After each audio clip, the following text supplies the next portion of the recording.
Un gusto volver a estar con ustedes en el espacio Fernando Aguayo América. Cordiales saludos para todos quienes nos ven a través de la señal de Gamavisión en el Ecuador, por Mega TV en la Florida y por OnePlus TV en el Ecuador y en el mundo. Hoy tenemos como invitado al doctor Carlos Julio Emanuel. Vamos a hablar acerca de lo que requiere el país, esa gran unión de todos los sectores, el que se sumen las inteligencias para alcanzar a través del planteamiento de objetivos nacionales un cambio en el país, bienestar, reducir la pobreza. Lo han hecho algunos países. En América, hay que decir, pese a todas las circunstancias de Chile, esa nación, lo propio Perú, y a nivel internacional, tan solo con mencionar a Singapur o a Corea del Sur. Muchas gracias por estar con nosotros, doctor.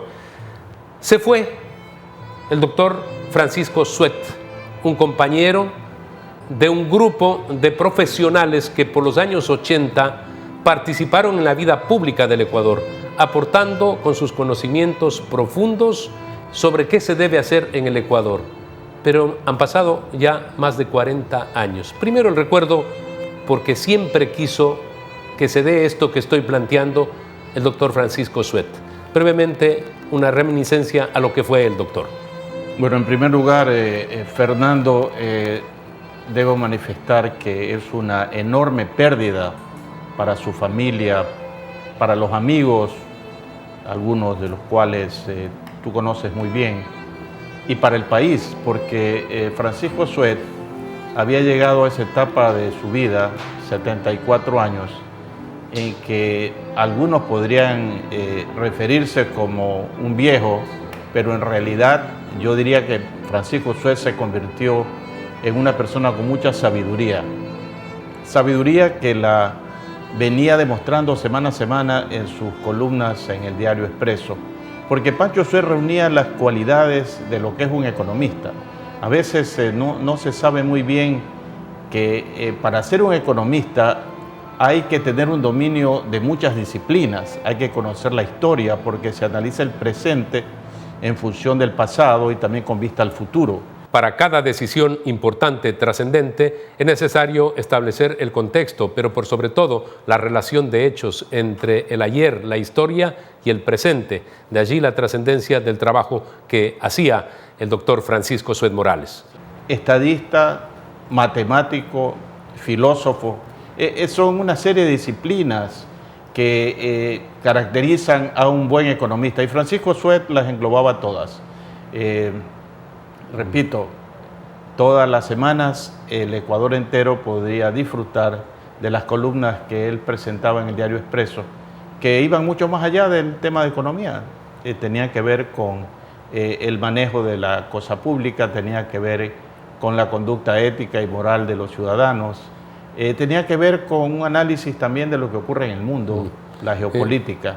Eso era Francisco Suet, repito, una muy lamentable pérdida para el país. Él estaba en la plenitud de su capacidad. Lamentablemente, pues estas cosas imprevistas suceden, pero cualquier gobierno, cualquier universidad latinoamericana hubiera aprovechado los conocimientos de Francisco Suet, cualquier empresa. La capacidad de él era inmensa y lamentamos que haya ocurrido lo que ocurrió, Fernando. Queremos ser absolutamente honestos al exponer nuestros pensamientos. Francisco Suet Morales, un profesional que además estudió en Princeton, luego también en la Universidad de Ohio, fue funcionario de organismos multilaterales antes de llegar al Ecuador para aportar al país. Han transcurrido más de 4 décadas. Y así como él, hay otras personalidades, una de ellas, el doctor Carlos Julio Emanuel, que por su formación, por sus conocimientos, su experiencia, bien podrían permanentemente aportar más allá de la opinión pública que realizan. Sin embargo, en el país no nos encontramos, como en otros sí lo lograron, para poder trabajar en conjunto. El aporte de las mentes lúcidas puede generar resultados, pero aquí estamos permanentemente en las rencillas de todo orden, desde las personales, pasando por las ideológicas y las políticas. Así no vamos a llegar, doctor. Es un poco difícil, Fernando, y quisiera hacer una referencia. Efectivamente, tú hablas de 4 décadas. En 1978 regresamos al país, Francisco Sued y yo, no nos conocíamos. Él venía de trabajar en el Banco Mundial, yo venía de trabajar en el Fondo Monetario Internacional. Rodrigo Espinosa nos unió. Yo fui nombrado gerente del Banco Central en Guayaquil y él fue nombrado asesor de la gerencia del Banco Central de Guayaquil. Desde entonces, desde el año 78 hasta la fecha, hemos mantenido pues una muy cercana amistad. Francisco Sued fue ministro de Finanzas con posterioridad, fue también presidente de la Junta de Planificación, gerente de algunas empresas como por ejemplo Bananera Novoa, presidente de la Junta Monetaria y un poco como que copamos los mismos cargos, pues yo estuve en el Banco Central, estuve en el Ministerio de Finanzas también en la Junta Monetaria. Aportamos lo que podíamos aportar desde el sector público, pero no es indispensable, Fernando, estar en el sector público para aportar, porque tú recordarás, hace 22 años, muchos que no estábamos en el sector público fuimos quienes propusimos la dolarización, que encontró oposición justamente en el gobierno. Toda la plana mayor del Banco Central renunció, el ministro de Finanzas renunció, el presidente de la República, que ahora dice que él estuvo de acuerdo con la dolarización, realmente no lo estuvo porque estaba asesorado por quienes se oponían a la medida y la caracterizaban como un salto al vacío.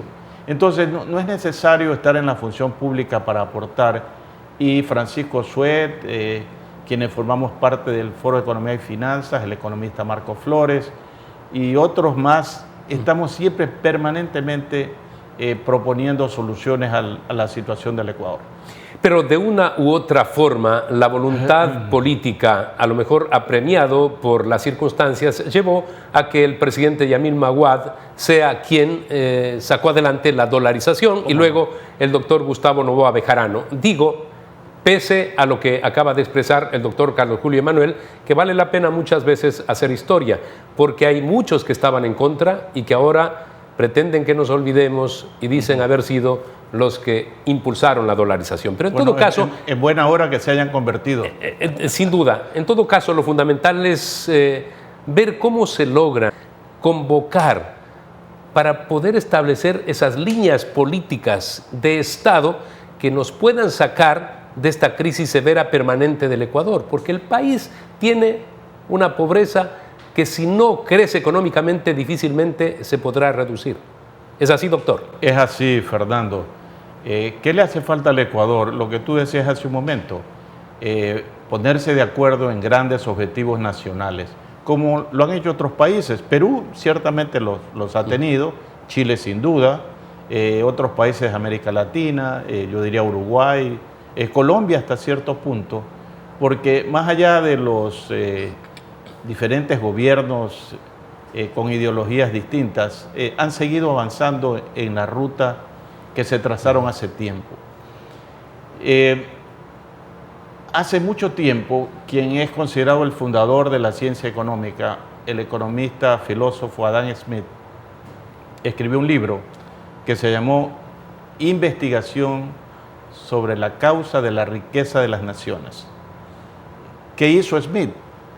Tratar de explicar por qué algunos países progresaban y otros no progresaban. Con el paso del tiempo, 2 siglos después, la Fundación Heritage de Washington, tomando la idea seminal de Adam Smith de buscar por qué unos países crecen y otros no, estableció y publica anualmente el Índice de Libertad Económica. Y ahí se puede ver que los países que progresan son los que abrazan la libertad económica en todos sus conceptos. Tú mencionaste Singapur. En el año 65, Singapur, que es en tamaño el doble de Guayaquil y el 5% de superficie de la provincia del Guaya, un poco para dimensionar lo que es Singapur, es la primera economía del mundo. ¿Cómo pasó del año 1965 a la fecha a ser lo que hoy es? Porque abrazó la idea de la libertad económica. Lo mismo podemos decir de países como Nueva Zelanda, Irlanda, Australia, Suiza. Y el Ecuador ¿por qué no ha abrazado la libertad económica? Porque aquí no tenemos libertad económica en muchas facetas. Eso es lo fundamental que hay que hacer, Fernando. Y países como Estonia, que formaban parte de la Unión Soviética y cuando encontraron la libertad en tan poco tiempo, estamos hablando desde los años 90 hasta nuestros días, hasta se ha convertido en líder en el ámbito de la educación.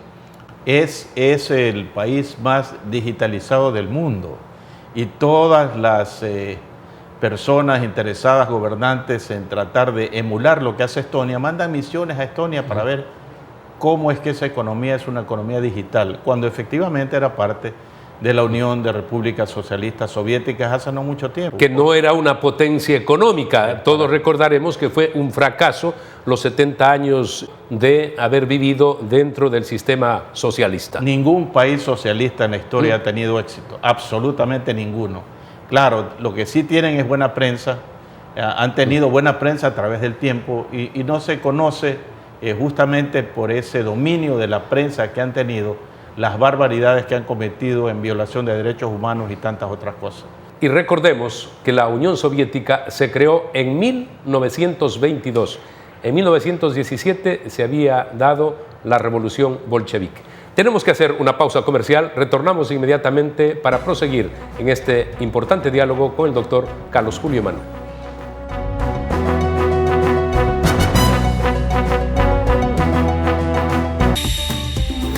Inicio de espacio publicitario.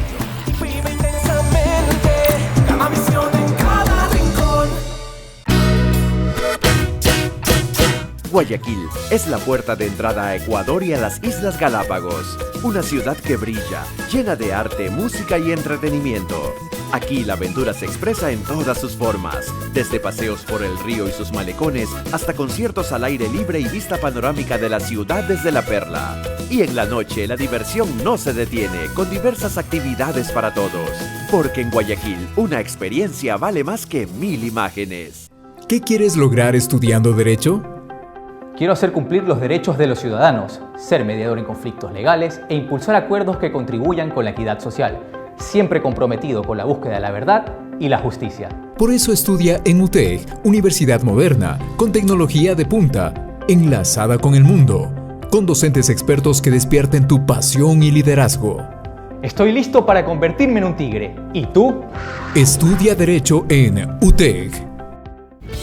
Nuevo año, nuevas obras para Guayaquil. Se están reconstruyendo importantes avenidas en el norte y sur de la ciudad. En Flor de Bastión, Manuela Garaycoa. En la avenida Benjamín Carrión, Rodolfo Vaquerizo Nazur en La Alborada, Cayetano Tarruel en Los Esteros, Calle Argentina en el suburbio, Raúl Clemente Huerta en el Guasmo, en la vía principal de la Nueva Prosperina y Socio Vivienda. En todas estas obras se ha levantado pavimento rígido, rampas inclusivas, arborización y sistemas hidrosanitarios completos. La fuerza de la unión construye la nueva ciudad. Alcaldía de Guayaquil. Fin de espacio publicitario. Vive intensamente, Gamavisión en cada rincón.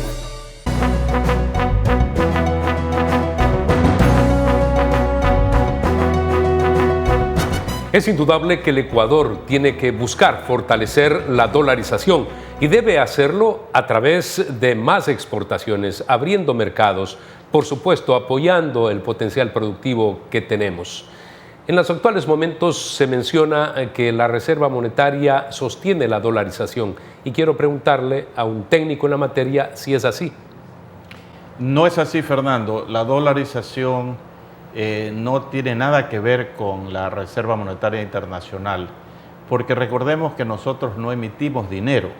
En un país que tiene moneda doméstica, la Reserva Monetaria es el respaldo de la emisión de moneda doméstica, pero en la actualidad, ¿cuál es el rol de la Reserva Monetaria Internacional?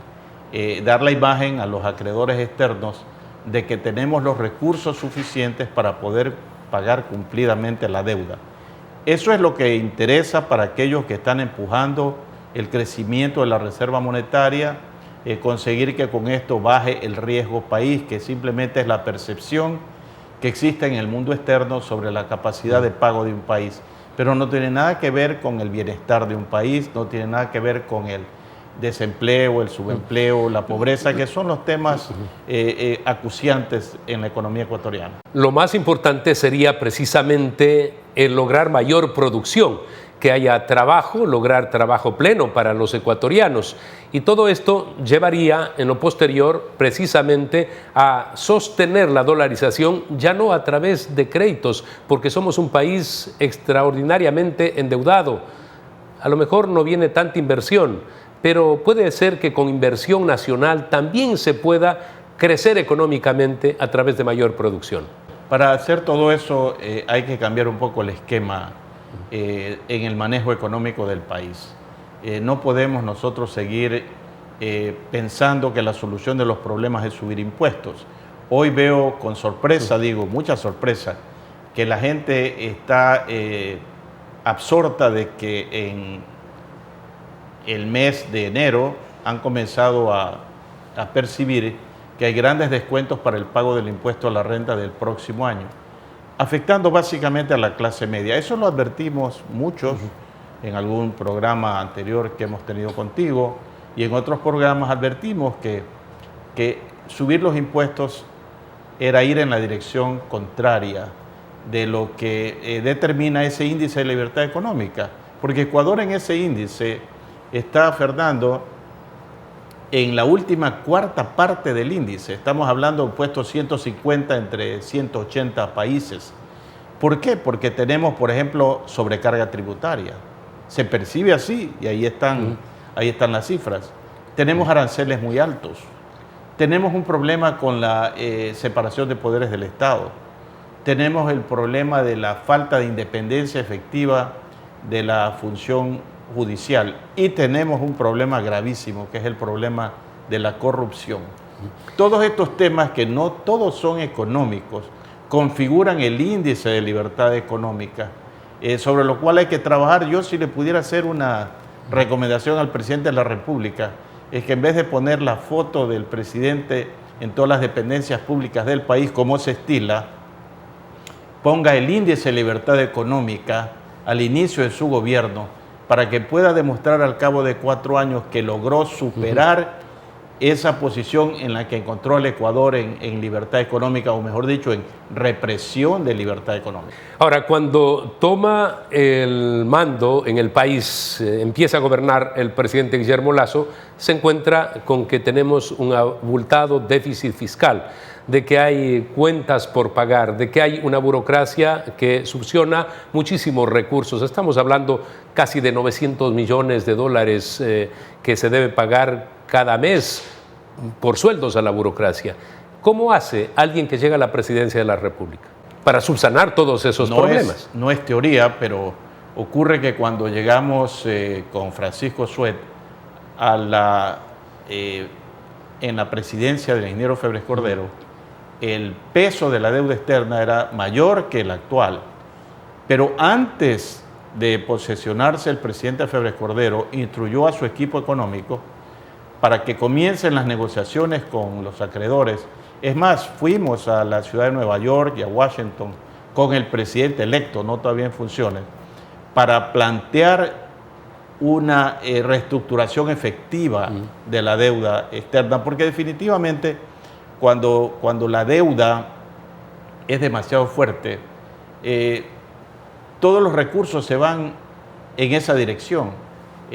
Logramos nosotros hacer una muy importante reestructuración de la deuda, que le permitió, ¿qué cosa al Ecuador? Le permitió primero atender los compromisos ya de menor cuantía, porque el servicio de la deuda se había bajado, y al hacer eso pudo utilizarse buena parte de esos recursos que ya no se utilizarían para la deuda, para, por ejemplo, el gran plan de vivienda del ingeniero Febres Cordero. Recordemos su eslogan: pan, techo y empleo. Techo, pues obviamente, pan, un apoyo a la agricultura, y empleo a través, pues, de la reactivación de los sectores productivos.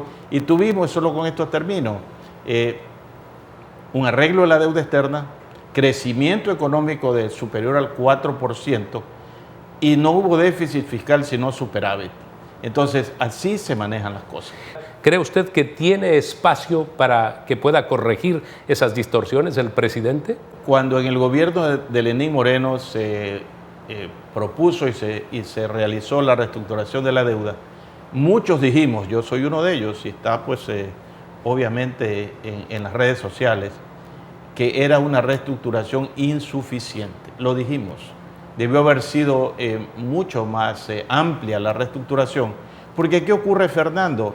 Entre este año y el año 2026, estamos hablando de 4 años y pico, Ecuador tiene que pagar más de 40.000 millones de dólares en deuda.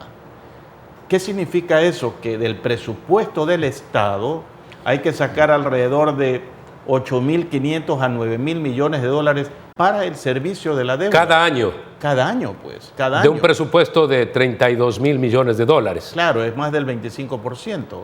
Y si añadimos a eso el tema de la planilla salarial, del rol de pagos del gobierno, que son otros 9.000 millones, entonces no queda suficiente dinero para atender las necesidades del seguro, de la agricultura. Yo escucho al ministro de Agricultura. La salud, de educación, todo eso. seguridad. De eso se trata. Entonces, replantear el tema de la deuda es fundamental, porque fue mal hecha en el gobierno anterior. Y también propusimos, yo recuerdo haberlo propuesto en el año 2016, que Ecuador tenía que reestructurar totalmente la deuda con China y liberar el petróleo. Ahora, con el paso de los años, sabemos que buena parte de esa deuda, que actualmente el saldo es alrededor de 5.000 millones, como tú señalas, buena parte de esa deuda fue para la construcción de proyectos hidroeléctricos, de los cuales la mayoría no sirve. Uno de ellos, Coca-Cola Sinclair. Que no ha sido recibida aún por el gobierno ecuatoriano, que tiene tantas fallas. No ha sido recibida. Es un proyecto con sobreprecio, porque no debió costar 3.200 millones. Ahí hay por lo menos 1.000 millones de sobreprecio. Y tiene pues 1.000 y tantas fisuras. Entonces, ¿cómo es posible que nosotros, desde el anterior gobierno lo planteamos, como país, no le hayamos propuesto a China no la reestructuración de la deuda, la condonación de la deuda? Porque ese es un perjuicio que se le ha infligido al Ecuador.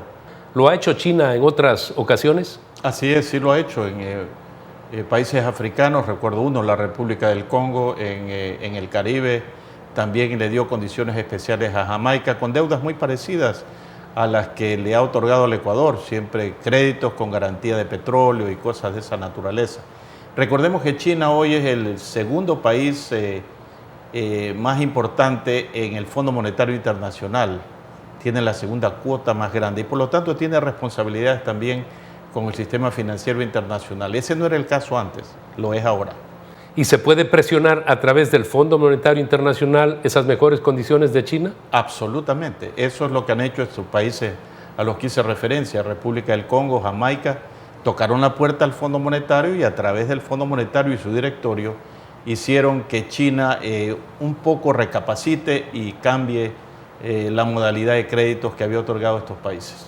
Mire que los enemigos del Fondo Monetario Internacional deben darse cuenta que Argentina, con ese gobierno de izquierda, igual ha ido al Fondo Monetario Internacional para poder arreglar esa deuda de 44.000 millones de dólares. Eran 54.000, pero fueron desembolsados 44.000 en el gobierno de Mauricio Macri. Es que en el Fondo Monetario también está en el directorio Rusia. Entonces no estamos hablando de una institución 100% capitalista. Ahí están China y está Rusia. Por lo tanto, hay cómo presentar los temas ante una recepción mucho más abierta de lo que había antes. Tenemos que hacer una pausa comercial. Retornamos inmediatamente para el bloque final del programa del día de hoy.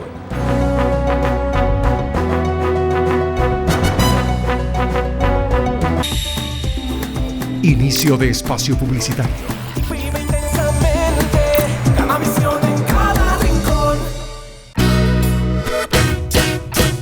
Guayaquil es la puerta de entrada a Ecuador y a las Islas Galápagos, una ciudad que brilla, llena de arte, música y entretenimiento.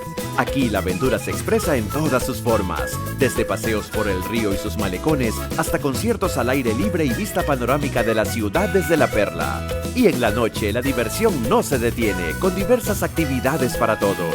Porque en Guayaquil una experiencia vale más que 1000 imágenes. ¿Qué quieres lograr estudiando educación básica? Quiero contribuir a la formación integral de las nuevas generaciones. apoyándome en el fomento de valores y utilizando tecnología moderna, así como poder aportar al desarrollo de la interculturalidad y la equidad de género. Por eso estudia en UTEC, universidad con metodología de vanguardia y docentes que llevarán tus habilidades al máximo nivel.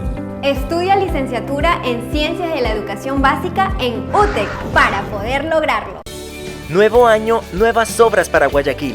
Se están reconstruyendo importantes avenidas en el norte y sur de la ciudad. En Flor de Bastión, Manuela Garaycoa. En la avenida Benjamín Carrión, Rodolfo Vaquerizo Nasur en La Alborada, Cayetano Tarruel en Los Esteros, Calle Argentina en el suburbio, Raúl Clemente Huerta en el Guasmo, en la vía principal de la Nueva Prosperina y Socio Vivienda. En todas estas obras se ha levantado pavimento rígido, rampas inclusivas, arborización y sistemas hidrosanitarios completos. La fuerza de la unión construye la nueva ciudad. Alcaldía de Guayaquil. Fin de espacio publicitario. Vive intensamente, Gamavisión en cada rincón.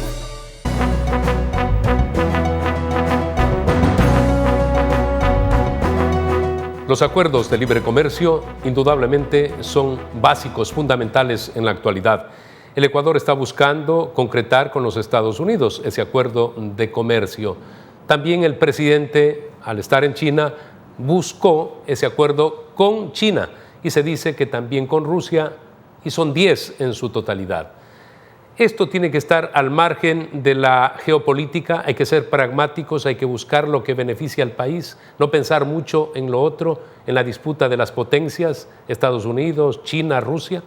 No, hay que ser pragmático, Fernando. Ecuador debe tratar de firmar la mayor cantidad de tratados de libre comercio con todos los países del mundo. Lo ha hecho Chile, Panamá, Perú.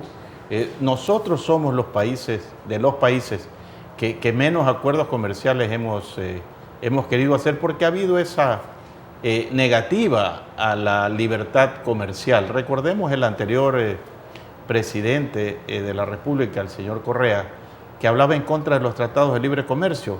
No sé cómo hacia finales de su gobierno, los últimos 6 meses, pudo llevarse a cabo y concretarse el acuerdo con la Comunidad Económica Europea, que ha sido completamente positivo para el Ecuador. Hay que empeñarse en cerrar algo parecido con Estados Unidos, ahora que se tiene una buena relación con Estados Unidos. He escuchado al embajador Fitzpatrick, siempre dispuesto a apoyar al Ecuador. Pues bueno, hay que aprovechar esa circunstancia, más allá de que desde el punto de vista de la política americana, los demócratas, el Partido Demócrata no siempre es proclive a apoyar el tema de acuerdos cosas, de libre comercio. Porque ellos tienen una base en los sindicatos obreros en Estados Unidos. Y muchas presiones. Esas presiones. Pero hay que insistir, es importante también lo de la Alianza del Pacífico. Sobre la Alianza del Pacífico, brevemente, no tenemos mayor tiempo. La presencia del presidente Boric, este presidente de izquierda en Chile, por supuesto, del señor Castillo en el Perú, el señor AMLO en México, podría detener, si es que gana Petro en Colombia, el avance de este sistema que ha sido muy, muy positivo en la práctica de excelentes resultados en tan corto tiempo, la Alianza del Pacífico. ¿Podría quedar frustrada esa alianza? No creo, Fernando, porque me da la impresión de que tanto Castillo en el Perú como Boric, ellos están conscientes de que no hay que tocar los temas económicos que funcionan bien. Y a Perú le ha ido bien, a Chile le ha ido bastante bien.